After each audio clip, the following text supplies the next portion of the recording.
Café com Leitura e você, tudo bom? E aí, vamos dar continuidade aqui à nossa aventura. Eu estou gostando muito desse livro e espero que vocês também e que juntos a gente possa aprender um pouco mais, né? Perder o medo e ter mais fé. Vamos lá?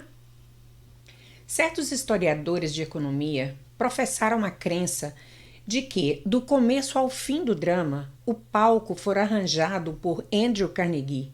O jantar para Swebb e o Rei do Dinheiro teriam sido planejado pelo astuto escocês.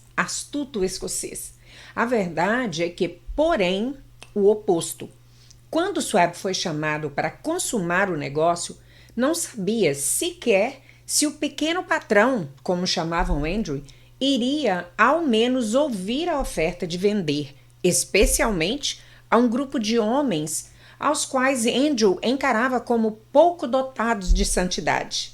Mas Swebb levou consigo para a conferência, escritos de próprio punho, 6 páginas de números perfeitamente nítidos que representavam em sua mente o valor físico e a capacidade de ganho de cada uma das companhias que considerava como estrela essencial no novo firmamento do metal.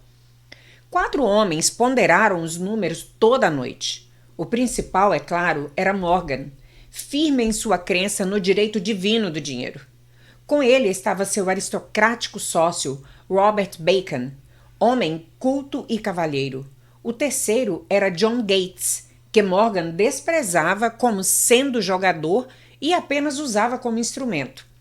O quarto era Swebb, que conhecia mais sobre os processos de fabricar e vender aço que qualquer grupo de homens vivos na época. Nessa conferência, não se discutiram os seus números. Se dissesse que tal companhia valia tanto, então era este seu valor e não mais. Insistia também em incluir na sociedade apenas as empresas que designava. Conceberam uma corporação em que não haveria duplicação, nem mesmo para satisfazer a ambição de amigos que queriam descarregar suas companhias nos ombros largos de Morgan. Quando amanheceu, Morgan levantou-se, endireitou as costas. Só ficou uma pergunta. Acha que poderá persuadir Andrew Carnegie a vender? Indagou. Posso tentar, respondeu Swebb. Se conseguir que ele venda, encarregar-me-ei da questão, concluiu Morgan. Até ali tudo bem. Mas será que Carnegie iria vender? Quanto iria pedir? Swebb pensou em 320 milhões de dólares. Como exigiria o pagamento? Em forma de ações comuns ou preferenciais? De bônus? Em dinheiro? Ninguém poderia levantar sequer 1/3 de $1 bilhão em dinheiro. Houve uma partida de golfe em janeiro, nos campos gelados de St. Andrew, em Westchester, com Andrew todo enrolado em suéteres e Charlie conversando animadamente, como de costume, para estimulá-lo. Mas não se pronunciou uma palavra sobre negócios enquanto os dois não se sentaram no calor agradável da casa de Carnegie, próxima dali. Então, com a mesma persuasão que hipnotizara 80 milionários no University Club, Swebb despejou as brilhantes promessas de aposentadoria com todo o conforto de milhões inenarráveis para satisfazer os caprichos sociais do ancião. Carnegie capitulou, escreveu um número num pedaço de papel, estendeu a Swebb e disse: está bem, venderemos por esta quantia. O número era aproximadamente 400 milhões de dólares, composto dos 320 milhões de dólares mencionados por Swebb como número básico e somando-se-lhe 80 milhões de dólares, que representava o valor do capital aumentado nos 2 anos anteriores. Mais tarde, no convés de um transatlântico, o escocês disse tristemente a Morgan: quisera ter-lhe pedido 100 milhões de dólares a mais. Se os tivesse pedido, teria recebido. assegurou-lhe Morgan alegremente. Houve alvoroço, é claro. Um correspondente britânico telegrafou que o mundo do aço estrangeiro estava chocado. Estava chocado pela gigantesca sociedade. O presidente Hadley de Valley declarou que, a não ser que os trusts fossem regulamentados, o país poderia esperar um imperador em Washington nos próximos 25 anos. Mas Kinney, o hábil manipulador de ações, começou a trabalhar empurrando as novas ações para o público com tal vigor que todo o excesso, calculado por alguns em quase 600 milhões de dólares, foi absorvido num relance. Assim, Carnegie teve os seus milhões, a corporação de Morgan teve 62 milhões de dólares por seu trabalho e os rapazes de Gates, a Gary, tiveram seus milhões. Schwab tinha 38 anos, teve sua recompensa. Foi feito presidente da nova companhia, ficando no poder até 1930. As riquezas começam dentro do homem. A história dramática do grande negócio que você acabou de ler é um exemplo perfeito do método pelo qual o desejo pode ser transformado em seu equivalente físico. Essa organização gigantesca fora criada na mente de um só homem. O plano pelo qual as fábricas de aço davam uma estabilidade financeira à organização fora criado na mente do mesmo homem. Sua fé, seu desejo, sua imaginação e sua persistência foram os verdadeiros ingredientes que entraram na United States Steel. As fábricas de aço e equipamento mecânico adquiridos pela companhia, depois de assegurada sua existência legal, foram incidentais.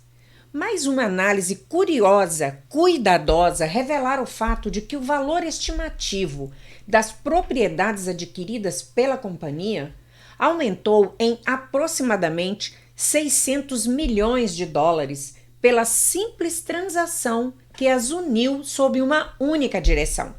Em outras palavras, a ideia de Charles Schwab, mais a fé com que a transmitiu à mente de J.P. Morgan e a dos outros, foi negociada por um lucro de aproximadamente 600 milhões de dólares. Não é uma soma insignificante por uma única ideia.